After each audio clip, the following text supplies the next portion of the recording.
Welcome to Secrets of a Food Stylist. My name is Ashton Keefe, and today I'm teaching you how to master a classic, the steakhouse steak. My stylist secrets for this are making sure that your steak is at room temperature and nice and dry, that you're using the right kind of fat, and of course, butter. So to get started, what I did is I pulled my steak out about an hour before I'm gonna throw it into the pan and in the oven. And what this does is it brings the steak up to room temperature so that when it hits the hot pan, it doesn't take a long time to heat up. It just starts cooking immediately. So that's the first tip. The second tip is we're gonna make sure it's super dry. So as you can see, I've laid it on a sheet tray with a paper towel. And this is probably the biggest lesson that I learned working in restaurants is to make sure that your steak is super dry, because if it hits the pan and there's any kind of moisture on it, it's gonna steam instead of sear. I'm using an aged ribeye. It's about an inch and a half thick. And then I'm using 3 cloves of garlic. I like to use a pan because you're gonna get a really hard sear on it. But also, a lot of times for a steak like this with so much marbling, it's gonna flare up if you put it on the grill. So you wanna make sure you're using a pan. And what I've done is I've preheated my oven to 350 degrees. So we're gonna sear it in a cast iron skillet, get that really hard crust to it, and then we're gonna finish it in the oven for about 5 minutes. I've got 3 cloves of garlic there, and then I'm gonna season my steak very well. So this is another restaurant thing.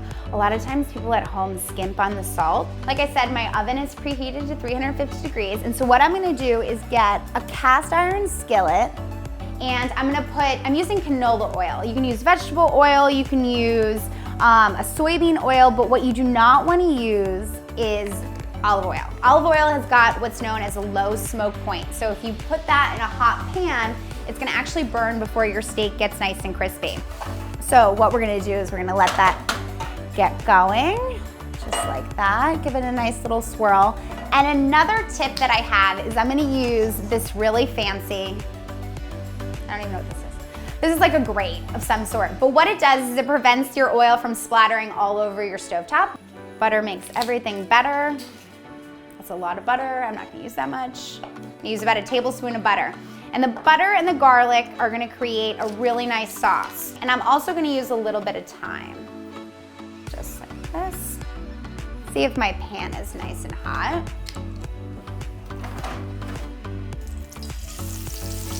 Ooh, so that's what you want, that nice sizzle around the outside of the steak.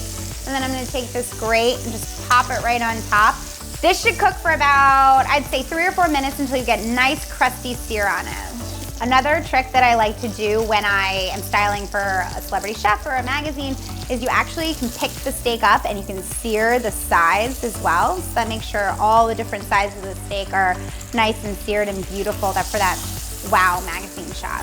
Okay, so my steak is nice and seared. You guys will see that amazing crust. And what I'm gonna do is flip it over, just like this. I'm gonna turn the heat off. I already turned the heat off. And then what I'm gonna do is I'm gonna add my aromatics. So I'm using those 4 cloves of garlic. I'm just gonna throw them right on top of my steak, maybe 1 in the sauce. And then I'm gonna take thyme, doesn't matter, however much you want. Throw that right on top, and then butter, because butter makes everything better. I'm gonna throw the butter right on top of the steak, and then I'm gonna pop this in the oven. Like I said, this is 350 degrees. We're gonna do this for 7 minutes, give or take. I'm gonna pop that right in there. And that is it. So my steak has come out of the oven. It was in there about 6-7 minutes, and I've taken it out of my cast iron skillet and put it on a board to rest. You wanna let your steak rest for about 10 minutes so that all of the juices redistribute into the steak. So what I'm gonna do now is I'm going to slice my steak against the grain. So a lot of people are really confused about this, and that's understandable. And what that means is that if your grain, the little lines on the top of your steak or whatever your protein are running in one direction, you wanna go perpendicular to them. My grain is running this way, so that means I'm gonna cut this way. So I'm using just a regular chef's knife, and this is the moment of truth, where you get to decide if your steak is cooked exactly the way you want it. This is actually like the chef's snack right over here, this little crispy piece right over here. So I'm gonna take this off, just like this, and then I'm gonna slice against the grain. And what I'm looking for is a nice medium rare, which I got, thank God. Just like this, and you're gonna slice it right along the side. So this outside is a little bit fattier, and then this inside is really nice and delicious. And you can see that it's perfectly cooked. And then my last stylist secret is the infamous Maldon salt. So if you guys are not familiar, oh, that looks so good. Oh my God, I'm so excited. So if you guys are not familiar with this type of salt, it's a thicker grain salt, just like this, nice and flaky. And what I'm gonna do is just hit the open side of my steak, just like this with my salt. And I've got a little bit of this butter garlic sauce in here, and I'm just gonna spoon it right on top of my steak. That is the secret to making a steakhouse steak at home.